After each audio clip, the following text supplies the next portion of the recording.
Ladies and gentlemen, my name is Kevin Jackwitz. This is the Kaged Review, and I am going to review WWE Raw for August 20th, 2018. This is me catching up, of course. I missed 6 weeks, so I'm about halfway through. This Raw and SmackDown will be my third week.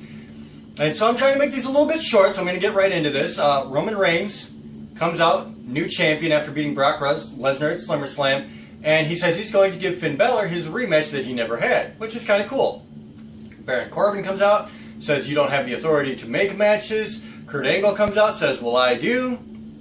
And Bobby Lashley comes out and basically says, well, I want a championship match too. Kurt Angle says, well, you're not going to get that, but I will give you Baron Corbin. So the first match of the night is Baron Corbin versus Bobby Lashley. You already know this is going to be a squash match, basically. Bobby Lashley is going to go over, and of course that's what happens. And whatever. Backstage, Kurt Angle and Paul Heyman bit. Paul Heyman says Brock Lesnar wants his rematch. Kurt Angle says, well, he's not going to get it right now because the clause is that they never say when they get the rematch.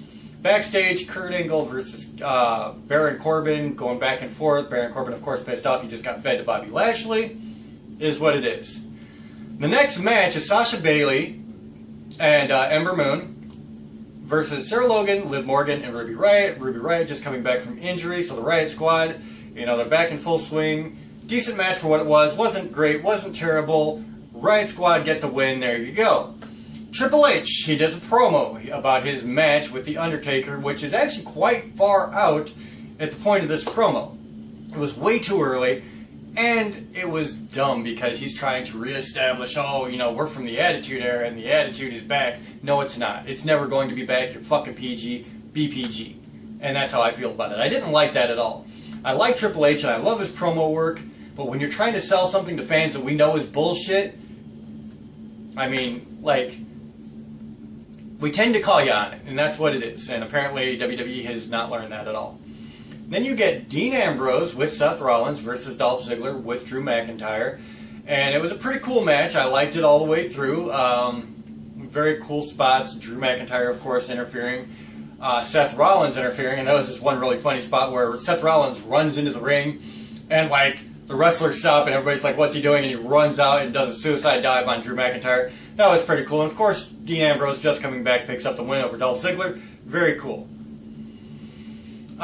Then you get Elias and Kurt Hawkins promos. Kurt Hawkins doing a promo. This guy hasn't done anything in a while, and they're trying to build up his losing streak. It's just silly. Hawkins versus Elias is next. Elias wins, of course. Who gives a shit? Authors of Pain versus Titus Worldwide. They're trying to build up Authors of Pain as legitimate badasses. Titus Worldwide hasn't really done anything, but at least they are names in the business. They're not a couple of local nobodies like they've been doing a lot lately. Authors of Pain pick up the win. There you go. Raw Women's Championship presentation. Stephanie McMahon brings out Ronda Rousey with the entire women's roster. And, of course, Ronda Rousey, she's just being baited by Stephanie McMahon. And Stephanie McMahon's trying to butter her up. And Rousey finally has enough. Puts Stephanie McMahon in an armbar. Takes the belt. Whatever.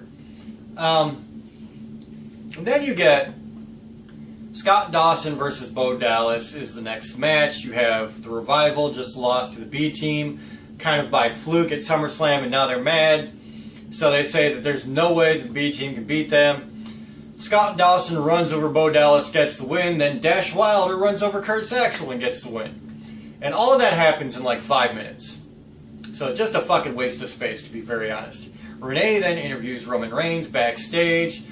Reigns says that, Finn Balor never got his title shot, and he deserves it, so I'm going to give it to him, but I'm still going to beat him and stay the champion.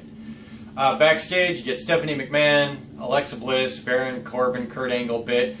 Really, the only significant thing here is Stephanie McMahon says that Kurt Angle needs to take a vacation, and then acting general manager is going to be Baron Corbin, and I absolutely cringed as soon as I heard that. I knew that it was going to be shit, and so far it absolutely has been all the way. I'm not a fan of Baron Corbin, and the heel gimmick in Power just does not work with WWE. It's the same shit that they rehash all the time, and it never, ever works.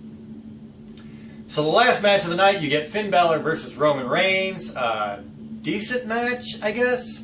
It was decent, it was kind of entertaining. It wasn't great. But it wasn't horrible, which is a trend here. You'll notice I say that a lot lately because that's what a lot of matches are. Nothing really stands out anymore.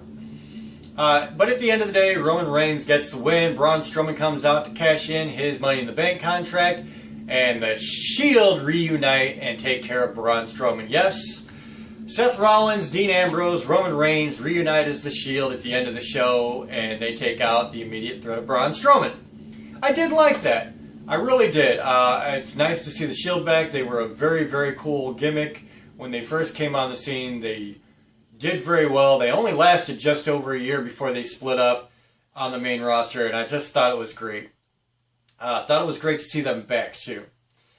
So, the show did have some highlights. It definitely has down points. They really need to work on the openings for these shows because the openings tend to be either very short and poignant or a whole lot of bullshit that nobody really cares about. Baron Corbin and Bobby Lashley match. Could care less. There was a lot of filler in this, I will say that.